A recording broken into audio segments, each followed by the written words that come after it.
And next ఇది వచ్చేసి సిద్ధేశ్వర్ మహాదేవ్ మందిర్. ఇది సముద్రాన్ని ఆనుకొని లేకుండా కొంచెం లోపలికి ఉందన్నమాట ఇది. సో ఇక్కడ నుంచి మనం వెళ్ళిపోతే ఇక్కడ సిట్అవుట్స్ కూడా ఉన్నాయి అండ్ ఒక పెద్ద మర్రి చెట్టు ఉందండి. ఈ ఊడలు అయితే అసలు మొత్తం నిండిపోయాయి అసలు చెట్టు నిండా. చాలా పెద్ద పెద్దగా ఉన్నాయి, ఒక అరేంజ్మెంట్ లాగా ఉన్నాయి అసలు చూడడానికి. ఇక్కడ వేర్లు చూడండి ఎలాగా అసలు మనకు కనిపిస్తున్నాయో, పై వరకు నేను చూపించే ప్రయత్నం చేస్తున్నాను. అండ్ ఇక్కడ నుంచి ఇక్కడ లోపలికి వెళ్ళిపోతే మనకు ఇక్కడ టెంపుల్ వచ్చేస్తుంది. ఈ సిద్ధేశ్వర్ మహాదేవ్ మందిర్ స్థల పురాణం ఒకసారి చూద్దాం. శ్రీకృష్ణుడు ద్వారకా పట్టణాన్ని స్థాపించినప్పుడు సిద్ధేశ్వర మహాదేవ్ ఆలయానికి కూడా ఒక ప్రత్యేకమైన స్థానం ఇచ్చాడు.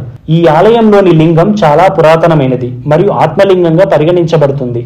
భక్తులు ఇక్కడ మహాదేవుని పూజించడం ద్వారా వారు ఆరోగ్యాన్ని, ఐశ్వర్యాన్ని, శాంతిని పొందుతారని విశ్వసిస్తారు.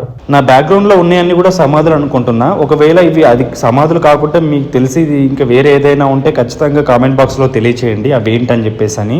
అన్ని పార్ట్స్ లింక్స్ వీడియో కింద ఇచ్చాను, ఒకసారి ఓపెన్ చేసి చూడండి. Please subscribe my YouTube channel and Hare Krishna అని కామెంట్స్ లో స్లోగన్ చేయండి ఫ్రెండ్స్.